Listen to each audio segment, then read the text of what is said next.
Hello, good morning. Thank you so much for GMASA for inviting me to speak to you today. And I brought some slides that I want to share with you. I was told I only have 15 minutes, so I brought like 30 slides. That means like 30 seconds per slide, so I'll have to move fast. Okay. This is the only slide about our company, I promise. But I think it's important for you to know where we're coming from and why I chose the topics that I'm gonna share with you today.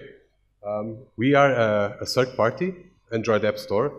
What this means is when you buy an Android phone, it comes preloaded with Google Play. We are an alternative to Google Play. We started our business in 2011, so 6 years ago. We have 4 billion accumulated downloads in our platform. Our current app portfolio is 800,000 apps. We work with more than 100 partners around the world. These partners can be OEMs like smartphone manufacturers, can be telcos, operating systems. So for example, in India, we already have 3 partnerships. We have DataWind for a long time. They do tablets, cheap tablets, and they are using our app store. Since earlier this year, we announced a partnership with Windows OS. It's an operating system for Indian users, and we are working with them for their app store. And very recently, I think not even 1 month ago, Xiaomi started making a pilot here in India. They have an app store called MiPix, and we are working with them to provide content to that app store. In terms of our user base, last year we finished up with 150 million users using our platform. We have 40 languages. We have Hindi. We want to have more because I was told that there's like 30 or 40 languages in India, so we have to work on that. And we work with already 10,000 developers. Okay, and that's it. That's the slide about Aptoide. So when GMASA invited me to speak to you today, I thought the topic would be interesting to share with you is where we're coming from. So in terms of what we see in terms of operating system, mobile operating system, and apps, and I brought some information to share with you. Okay, so I have 3 chapters. The first one is about operating system. Okay, before I can talk about apps, I should share with you what we are seeing in the operating system trends. So the question I have for you today is Android King. Okay, and I think after this first chapter, you'll be able to reach a conclusion, I hope. Okay, so the first slide I have for you, this is very recent data. It's basically worldwide what operating system people are using. And this includes both laptops and mobile phones. So what you see is that Windows, since 2016, has been coming down. So that means PC shipments are coming down. And then look at the green line for Android. So this data is from February this year. I think if I already had the most recent data, I think the green line would already be above the blue line. So this is, for me, is impressive. And according to this data, what is driving this growth is Asia Pacific and, of course, emerging markets like India, which are mobile first markets. So now, deep dive in the mobile operating system market shares. Android right now has 86% of the market share. So that means around the world, 86% of the smartphones are using Android. Apple has 40%, and then look at what happened to Samsung, which was the yellow line, the Symbian. Look at what happened to BlackBerry, and look what happened to Windows. They just disappear. So it's a 2-horse race right now. And personally, from what I've seen, I've been tracking this information for a while now.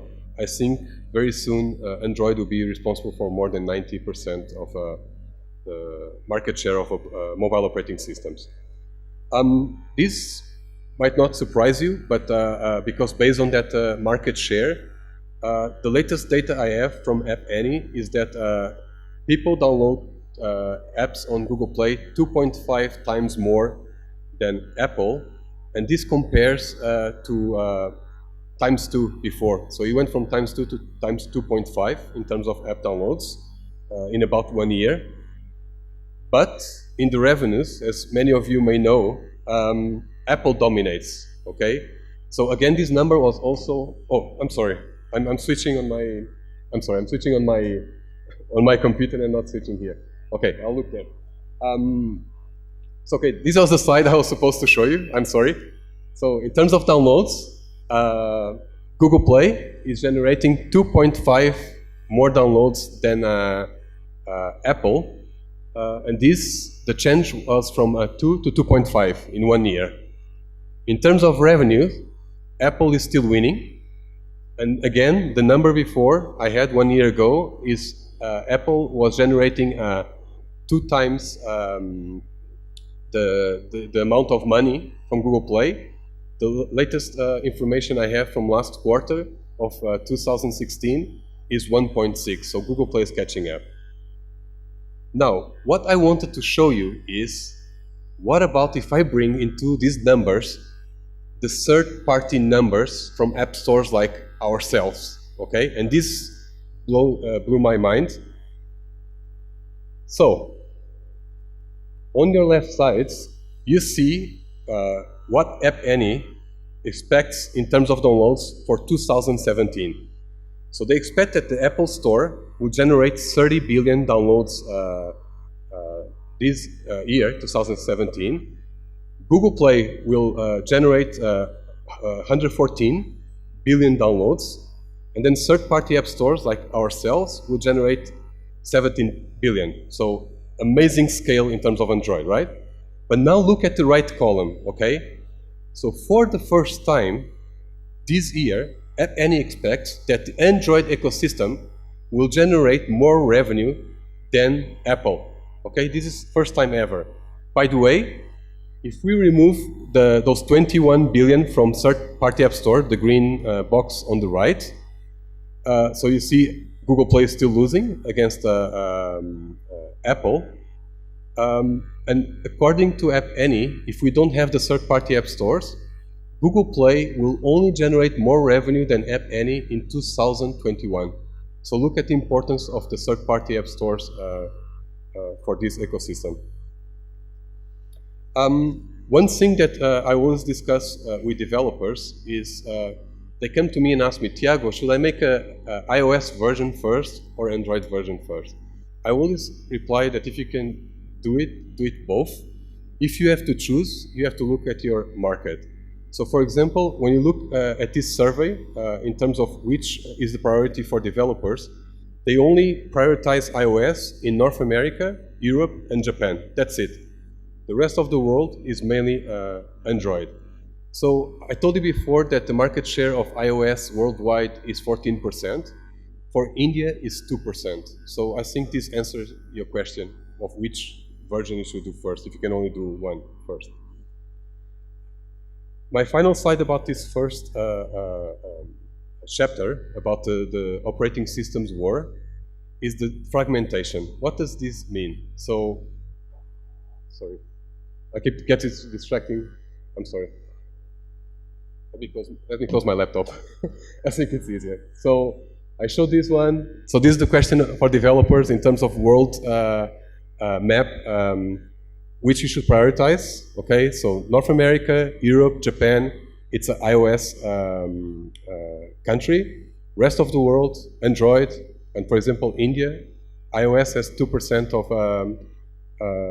market share, so you should do Android first. But when the developers ask me this question, I always warn them because of this. So what this slide represents is the amount of devices of Android there are out there. And this makes a big difference when you're developing an app. If you're developing an iOS app, you only have to worry, I think, about 3 versions of iOS right there. So you only have to have 3 iPhones on your office. You test with those 3 iPhones, and if it works on all the 3 models, you're fine. If you have Android app, you cannot do that. So the last data I have, there's 24,000 different models of Android out there in terms of the CPU, the screen size, the operating system. So for example, we ourselves, if we go to our office, we have a very big, long desk in our office, and we have hundreds of Android devices. We trying to make sure that our app is compatible with the devices on the hands of the users. And something that we also do in our app store is that all the developers that work with us, they can have a legacy of apps in my platform. That means, let's say Ola Cabs was working with me. If a user updates Ola Cabs for the latest version, and if their device has some problem, because Ola Cabs could not test in this device, we allow the user to roll back to the previous version. So that's us trying to address this huge problem. Okay, so now deep diving into the app world. Okay, that's my second chapter.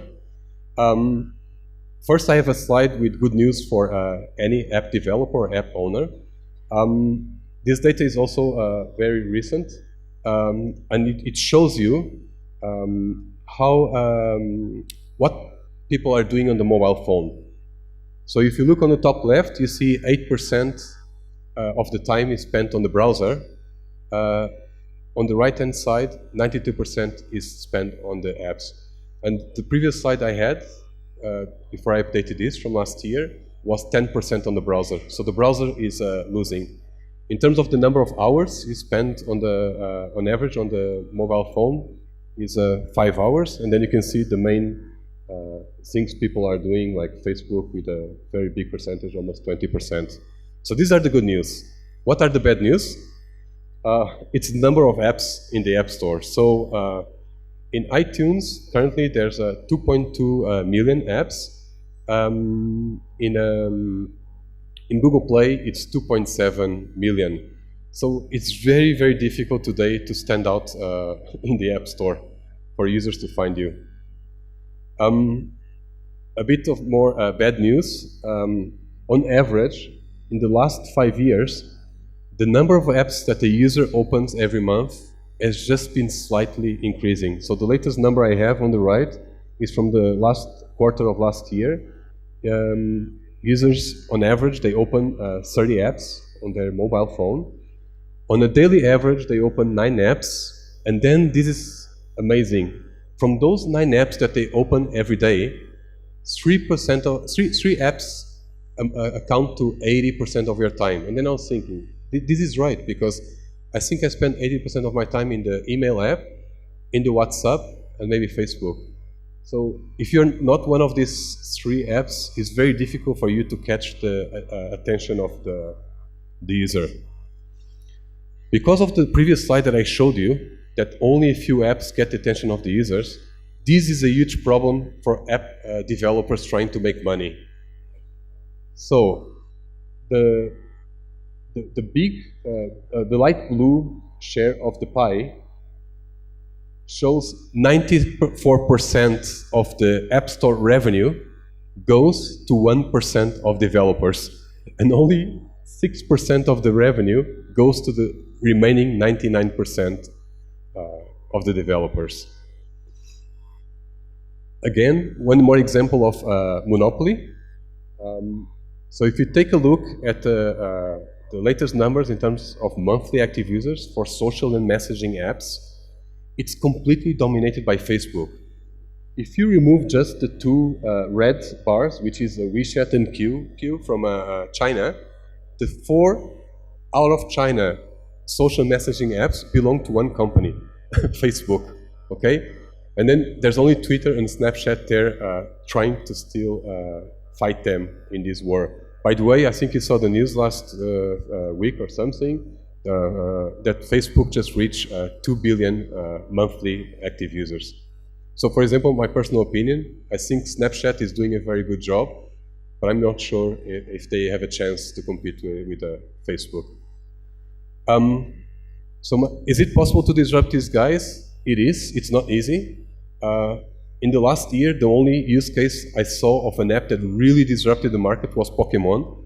So you can see when they launched, people were spending 43 minutes on Pokemon Go every day. which compared to WhatsApp, 30 minutes. So this is, yeah, in the last few years, I haven't seen anything like this. Were they able to sustain this? No, but for a while, they completely disrupted Facebook and Instagram and so on. It was amazing. So I just have some things that I want to share with you of what I see developers trying to do to fight this problem of the crowded app world. So one of the things that Google launched about a year and a half or so is this app streaming. So what is this? Think about your the way you use apps and how often you use it. So for example, in my case, I'm not always in vacation, right? Most of my time I'm working, but from time to time I go in vacation with my family and I use booking.com. So maybe every 2 or 3 months I use booking.com. Do I want that app in my phone? Maybe not. So what this pilot is about, now it's live, it's about allowing users to stream your app. So I could stream booking.com into my phone, I book my hotel, whatever, and then I'm done, and the app does not stay in my phone. This is a way to try to fight the crowd app world. The other thing I've been seeing a lot is the use of bots. So for example, Facebook, what they've done in their platform and their app is allow corporates to do some AI response inside the platform. So for example, I'm traveling tomorrow with Jet Airways, and I could just go to the Facebook page of Jet Airways and ask how many kilograms can I take, and the bot just replied to me. Another very interesting example that I found in China is WeChat. They have a bot for hiring. So you go to this section of WeChat, and this bot starts asking you what type of job you're looking for, what's the pay you're looking for, what is your personality, and then the algorithm will give you back examples of jobs, opportunities that match your profile. So this is just an example of these apps trying to retain users more time inside their own apps. Of course, something you can do, I showed you the numbers of third-party app stores. So I just put here 3 examples of 3 different developers from Southeast Asia that besides the button of Google Play, an Apple Store, they also put our button. And I know, for example, in India, I see a lot of apps. When you go to their website, they have a button for 9 apps. I think you have to be creative. You have to find ways to increase your exposure. In terms of localization, having a local language is key. So that's why I was telling, right now we only have Hindi, but we already informed by our partners, Tiago, we must have more local languages for India. And the example I give you here is from ourselves. In 2015, we didn't have Bahasa. So that meant, if you see the orange bar on the left for the Bahasa, this means people were using their smartphone in Bahasa, but when they install Aptoide, because we didn't have Bahasa, we only have English, right, for the user. And maybe they uninstall Aptoide. Once we launch Bahasa, that means we have Aptoide in Bahasa, the user will see Aptoide in Bahasa. Look at the increase of the user base, so it multiplied by 6. And in terms of country ranking, we went from 23 to 15, just by launching Bahasa. I didn't do anything else for Indonesia at that time. Another example I want to give you on how extreme can be the localization. This is one of our developers that we work with. They have like these 20 versions of their game according to each market. And it was very interesting that for the Arabic version, they put the burqa covering the face of the character. That's how detailed. So how my investor usually says this to me several times, Tiago, localization is not translation, okay? You must go much more beyond that. Okay, my third chapter, and this is something that I usually don't talk about, but since I was here in India, I got some data to try to understand a bit what's happening in the India market in terms of apps. So the first slide, you know about Geo, of course.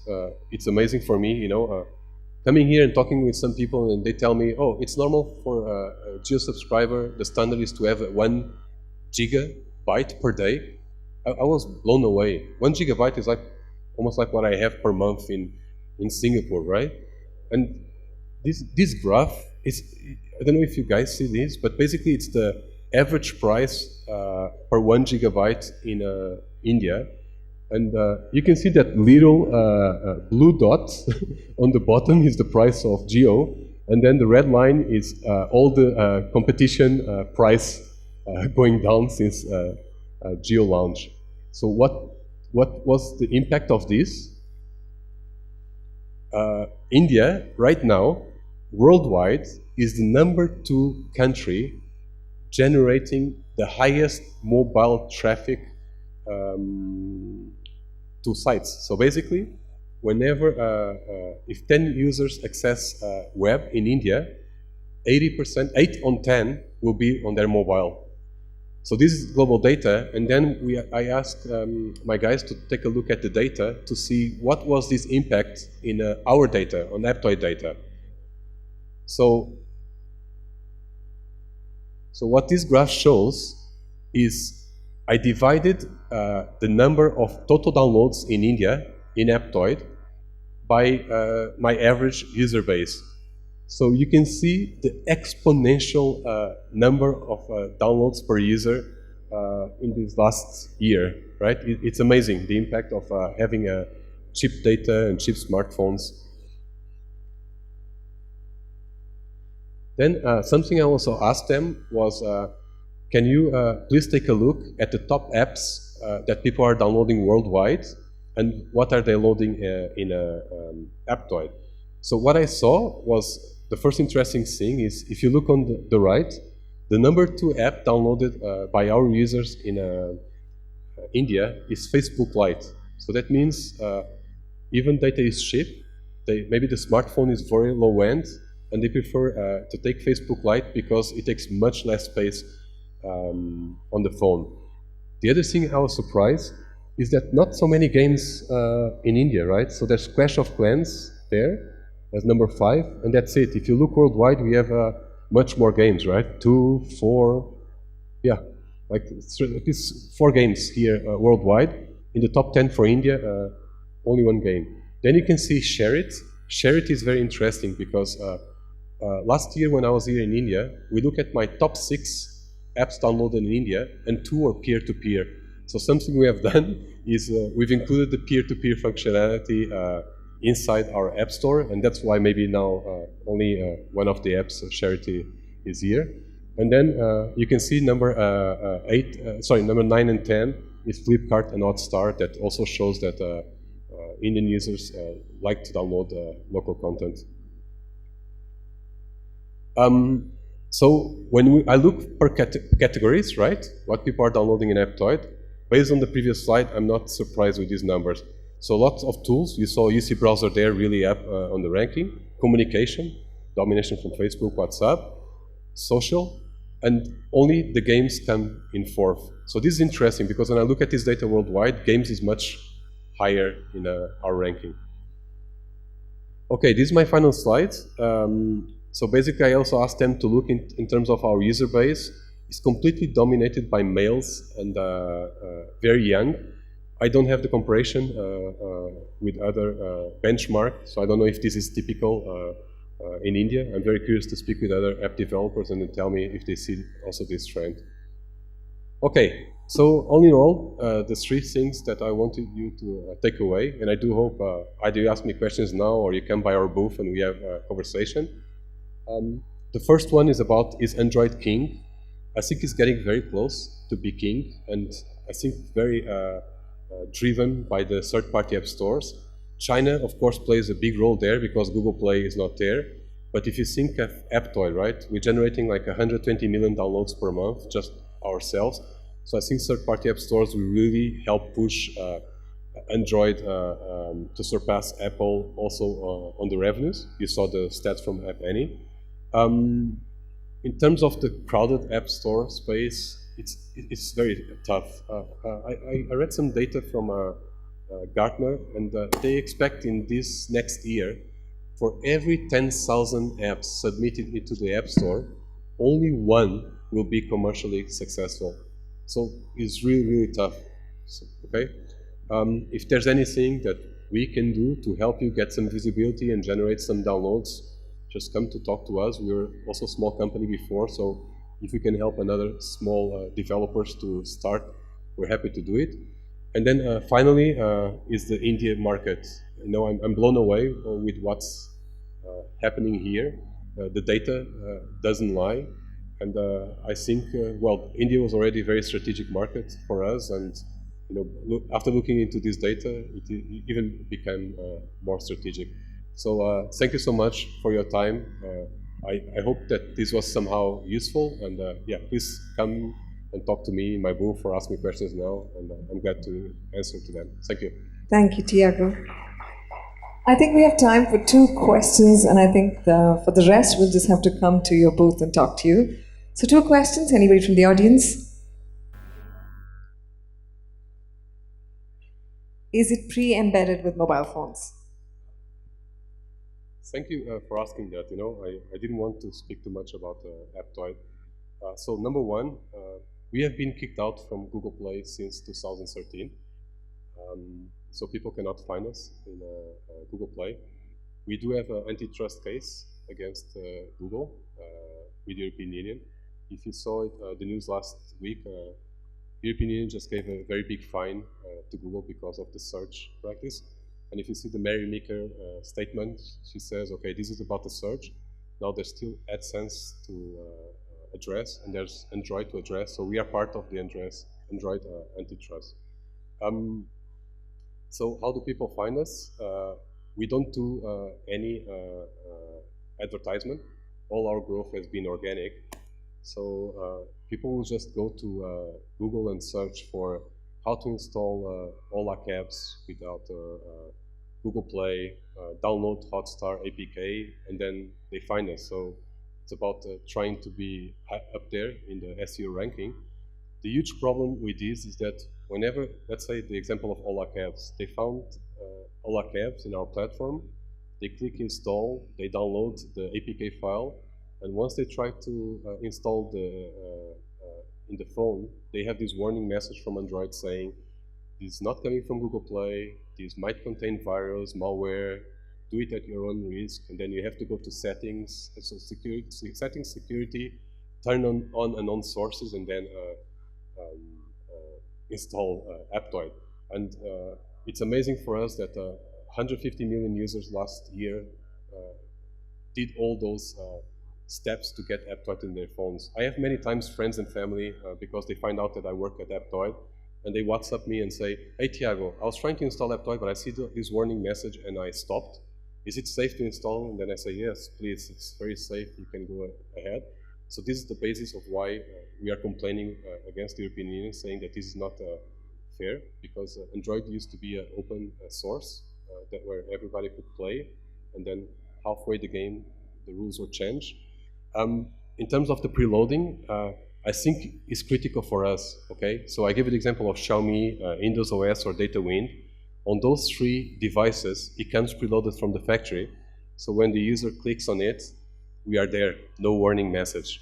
Having said that, right now, my preload user base is still less than 10% of my user base. So 90% of my user base is still coming from my website and having to go through all those warning hurdles from Android. Yeah. Thank you. One last question. Can we have the mic in the center of the room, please?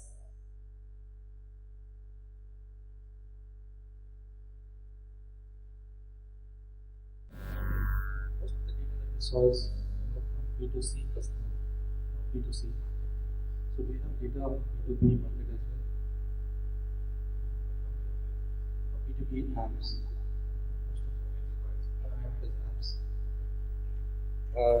I didn't prepare that data. I just wanted to give you 2 data points. One is regarding enterprises. I don't think the enterprise apps are very popular in my platform, because one of the value propositions that we give and other third-party app stores give is that we don't require any type of account. Okay, so if it's a farmer in Myanmar, let's say, and they bought a smartphone for the first time, when they open Google Play, the first question they ask you is, what's your Gmail address? And this farmer doesn't even know what's an email address.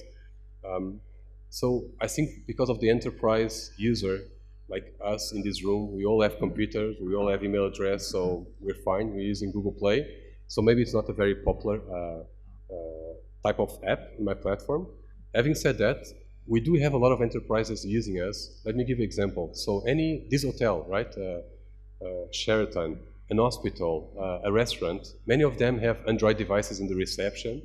And right before app stores like ours, the way for them to put the apps in their devices in the reception and to update is using a USB pen, right, or connected to the computer. It's very troublesome for them. So we have a lot of these partners that just use Aptoide to get the apps into the device. A lot of parents, right? I have daughters, right? And they have a tablet. I didn't want them to create a Google account and Gmail address. I just thought they would be too young. So I install Aptoide in their tablet, and they can get the games with no questions asked. The last data point I wanted to share with you, I was supposed to share in the presentation, but I forgot, is the app discovery. So what we see from our data is only 40% of our users will go in our app store and explore, go to see the top trends and and other categories. 60% of our users go inside Aptoide and they go straight to the search bar, so they know what they're searching for. And then another very interesting thing is when we ask our users, why are you searching for this specific app? 40% reply is a recommendation from someone. And this is something that I also thought with my own use case. And it's right. When my first trip to India, I didn't know about Ola cabs, right? But a partner of mine saw me using Uber and said, hey, why don't you use Ola cabs? So think also on your own use case.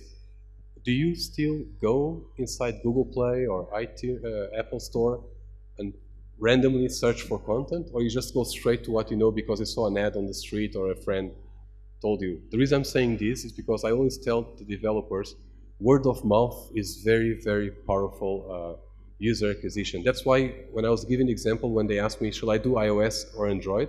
I always tell them, try to do both, right? Because if you're a startup and you launch your app, and then the next stage is to raise money from VCs, right? And then you go to the VC and he asks you for data. And because you only have the app in iOS or you only have the app on Android, maybe your data is not strong enough to get the money. So I always advise them, if you're not sure what you want to do with the app, first do the mobile website, right? Make sure the users are using the mobile website and you've tailored to their needs. Once you feel comfortable, then go for the app and do both, if possible, both the iOS and Android. Thank you. Thank you so much, Tiago. I think that's all we have time for. Thank you. And may I request Raja from GMASA?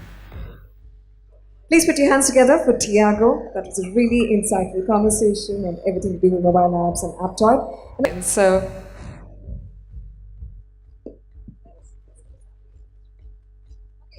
what we want all of you to do is raise your hands and join in the selfie. Raja, why don't you do the honors? And Tiago.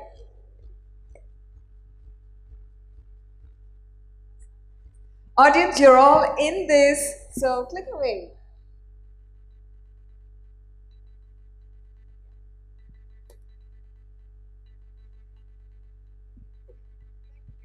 Thank you so much. Of course, what is a mobile app conference without the selfies? And if you're tweeting and sharing, the hashtag is GMASA.